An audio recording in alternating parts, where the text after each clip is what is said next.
कितने लोग हैं आजकल की दुनिया में जो कि स्पोर्ट्समैन भी हैं और सेलिब्रिटीज़ भी हैं, लेकिन ऑब्वियसली हमेशा ये केस नहीं था। कुछ ऐसे लोग थे जिन्होंने फॉर द फर्स्ट टाइम ये जो दीवार थी स्पोर्ट्समैन और सेलिब्रिटी के बीच में, इसको तोड़ी और अखीर फेम हासिल किया।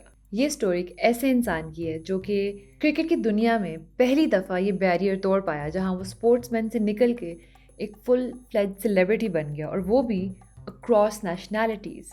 इन मज़े की बात, ये पहला क्रिकेट सेलिब्रिटी एक्चुअली एक देसी है। इस स्टोरी को एक और तरीके से भी इंट्रोड्यूस कर सकती थी मैं। वो पहला इंडियन क्रिकेटर जिसने कलोनियलिज्म के दौरान इंग्लैंड की टीम में जाके इंग्लिश की तरफ से खेला हो क्रिकेट। ये स्टोरी ऐसी भी बताई जा सकती थी कि वो क्रिकेटिंग हीरो जो कि आगे जाके एक बादशाह बनता है। तो क्लियरली इस बंदे की ज़िंदगी बहुत दिलचस्प है, और इस बंदे का नाम है रांची या रंजीत सिंह जी। हमारी कहानी स्टार्ट होती है लेट 19th सेंचुरी में, और इस वक्त इंडिया जो है सब कॉन्टिनेंट वो अंग्रेज़ों की हुक्मरानी के अंदर ही आता था। अब इंडिया में मुख्तलिफ रियासतों के बीच में एक रियासत थी जिसका नाम था नवानगर, और ये लोकेटेड थी कथियावारी रीजन के अंदर। यहाँ एक बच्चा पैदा होता है 10 सितंबर को 1872 में। इस बच्चे का दादा होता है जडेजा जलम सिंह जी, और ये उस ज़माने में जो नवानगर की आर्मी होती है उसका भी हिस्सा होता है, और ये बहुत मशहूर हो चुका होता है अपनी बहादुरी की वजह से। और साथ ही साथ ये एक दूर का रिश्तेदार लगता है उस वक़्त के नवानगर के हुक्मरान का। उस वक़्त नवानगर का हुक्मरान था विभाजी नामी एक बंदा। अनफॉर्चुनेटली विभा जी के यहाँ कोई औलाद नहीं थी, तो ज़ाहिर बात है गद्दी के लिए आगे कोई शहजादे नहीं थे। हालांकि विभा जी की पूरी कोशिश थी कि ऐसा कोई मसला ना दरपेश आए, क्योंकि उनके साथ ज़िंदगी में पहले भी उन्होंने ये मसला देखा होता है। तो इस मसले को कम्प्लीटली सॉल्व करने के लिए वो 14 बीवियों का इंतखाब करते हैं। इसके बावजूद उनका एक भी बेटा नहीं पैदा होता। अब एट दिस पॉइंट वो बहुत डेस्परेट हो जाते हैं कि भाई किसी तरह मुझे कोई लड़का चाहिए जिसको मैं गद्दी दे सकूं। मज़े की बात, बेटियां होंगी ये नहीं सोचा कि बेटी को दे दें, बट चलो खैर। लेकिन पता है there were states in India जो एक्चुअली औरतों को देती थी हुक्मरानी।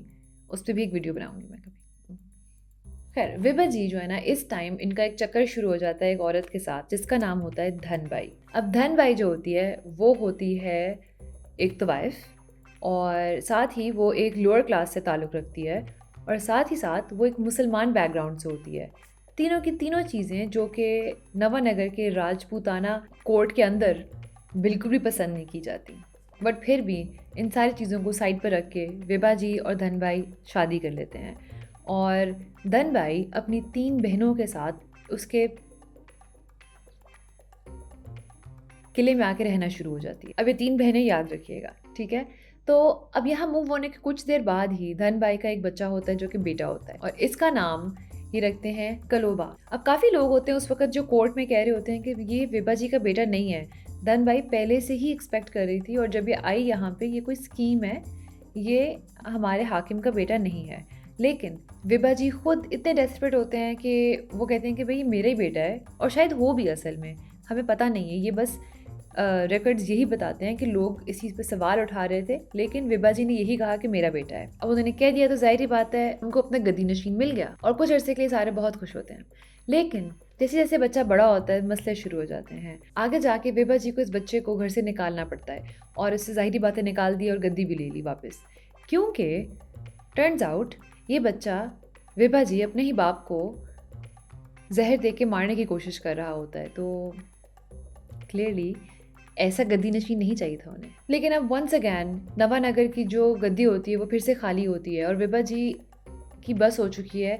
तो अब वो ये सोचते हैं मैं एक पुरानी रिवायत को जगाता हूँ, और मैं अपने ही किसी करीबी रिश्तेदार के किसी न किसी बच्चे को अडॉप्ट कर लेता हूँ, क्योंकि इस तरह एक ही ब्लड लाइन चल रही है, लेकिन एक नया हाकिम भी मिल जाएगा इस सल्तनत को। तो अब इस चीज़ के लिए विभा जी को याद आती है अपने उस रिश्तेदार की जिसका नाम था जडेजा जलम सिंह जी।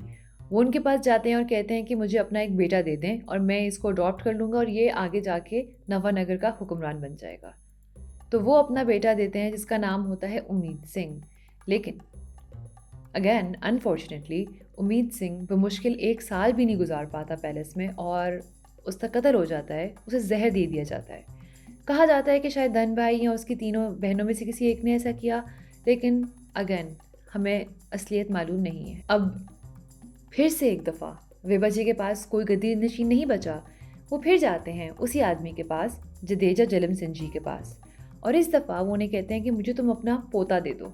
और ये बच्चा होता है रंजीत सिंह जी, यानी कि रांझी। अब इस वक्त ये होता है सिर्फ 7 साल का, और एक पूरी सेरेमनी होती है, इसमें ब्रिटिश ऑफिशियल्स भी इन्वॉल्व होते हैं, और ये अनाउंस होता है कि ये है अगला गद्दी नशीन नवानगर की गद्दी का। और इस दफ़ा विभा जी मेक श्योर करते हैं कि इसको कोई नुकसान ना पहुंचे, और इसको ये नवानगर से ही दूर रखते हैं। ये जो ब्रिटिश ऑफिशियल्स होते हैं ये बच्चे को उनके हवाले कर देते हैं और कहते हैं कि आप लोगों ने ही इसको बड़ा करना है, आप लोगों ने इसकी पढ़ाई का ख्याल रखना है, और इसे जामनगर, नवानगर, इस सारे एरिया से दूर रखना है जब तक ये इस काबिल नहीं हो जाता कि ये आके अपनी गद्दी को संभाल सके। तो ऐसा ही होता है।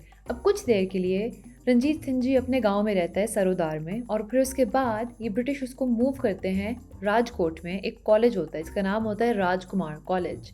बल्कि ये कॉलेज बनाया ही इसलिए गया होता है, ब्रिटिश ने बनाया होता है उन सारी जो प्रिंसली स्टेट्स हैं अब इंडिया में, उनके जो छोटे छोटे बच्चे पैदा हो रहे हैं, जो फ्यूचर राजकुमार्स हैं, उनकी जो फ्यूचर महाराजे हैं, उनकी तालीम और तरबियत के लिए ये इंस्टीट्यूशंस बनते हैं। तो रंजीत सिंह जी को भी आखिर इस इंस्टीट्यूशन में डाल दिया जाता है, और वहाँ इसकी पढ़ाई का प्रॉपर सिलसिला शुरू होता है।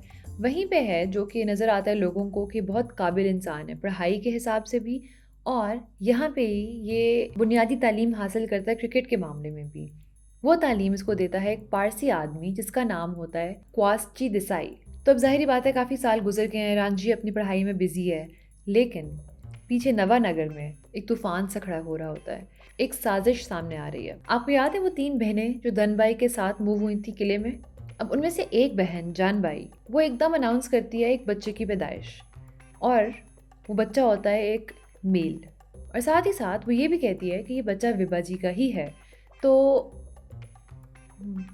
जो उस वक्त कोर्ट में लोग होते हैं वो इस चीज़ को मानते नहीं है। वो कहते हैं कि नहीं नहीं, ये बच्चा कहीं बाहर से लाए हैं ये जिंदाना के अंदर, और अब ये कह रहे हैं कि विभा जी का बेटा है।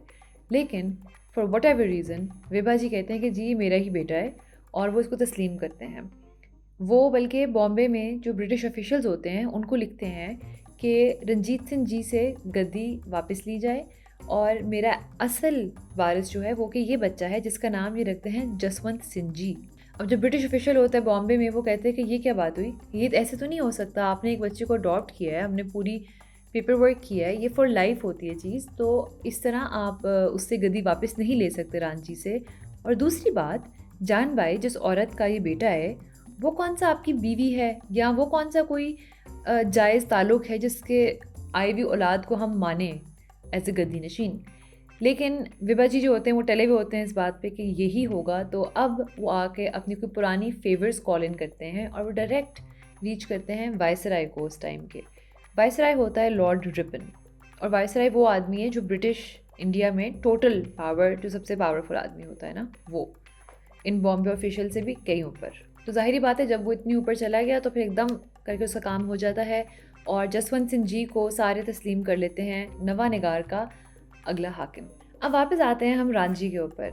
इस पूरे टाइम के दौरान वो कॉलेज में ही है, वो वहाँ पे पढ़ रहा है, और मज़े की बात क्योंकि ये पूरा कॉलेज जैसे शहज़ादों के लिए बनाया गया है, तो वहाँ पे हर शहज़ादे के साथ उसके कितने कितने अटेंडेंट्स और गार्ड्स भी आते होते हैं।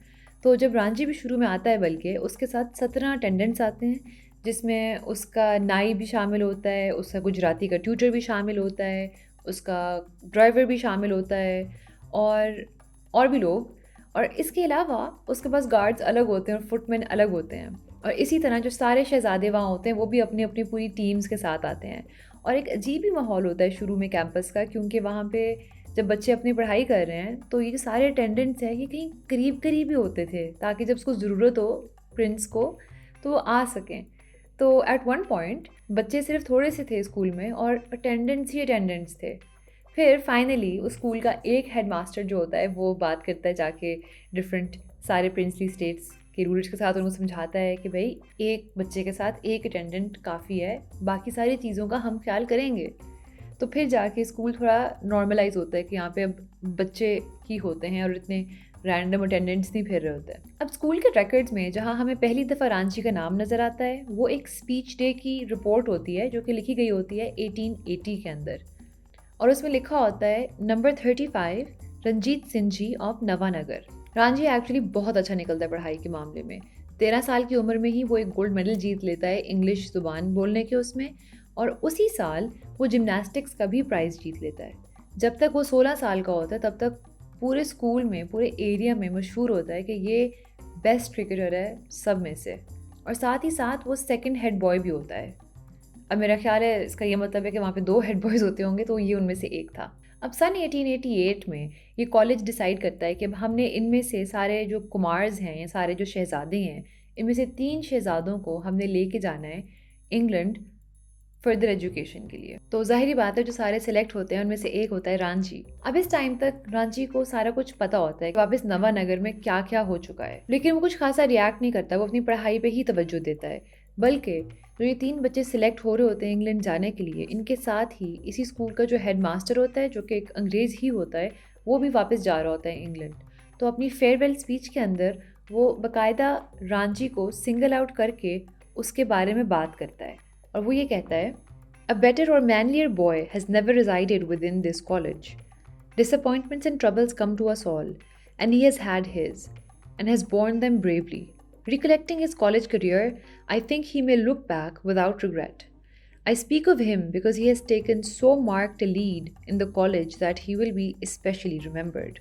वो बेसिकली यही बता रहा होता है कि रांची को भी ज़िंदगी में बहुत मुश्किलात का सामना करना पड़ा और बहुत डिसअपॉइंटमेंट्स भी। इसने बड़े तरीके से और बड़े सब्र से उन सब चीज़ों का मुकाबला किया है, और ये मुझे ख़ुसूसन याद रहेगा क्योंकि ये इस हद तक लायक और काबिल है। अब इसी टाइम के अंदर रांची को एक और मसला भी नज़र आना शुरू हो जाता है, और वो मसला ऐसा है जिससे आजकल मेरे ख्याल में हर कोई रिलेट कर सकता है, वो हैं फाइनेंशियल इश्यूज़। रांझी क्योंकि अब गद्दी नशीन नहीं रहता, इस स्टेट से उतने पैसे भी नहीं मिल रहे होते, तो अभी से लेके बहुत आगे तक ज़िंदगी में ये एक कांस्टेंट मसला है जो रांची की ज़िंदगी में उसके साथ साथ चलेगा। लेकिन लोग कहते हैं कि उसको देख के कभी भी नहीं पता चलता था कि ये इस हद तक बुरे हालात में है। तो अब 16 साल की उम्र में वो रांझी, जो कि एक किसान का बेटा होता है, जो कि एक गद्दी नशीन बनता है एक रियासत का, और जो कि वापस अब एक नॉर्मल बच्चा बन जाता है और अब इंग्लैंड जा रहा है पढ़ने के लिए। इसकी आगे की कहानी भी इतनी ही दिलचस्प है और वो मैं सुनाऊंगी आपको अगले हफ्ते।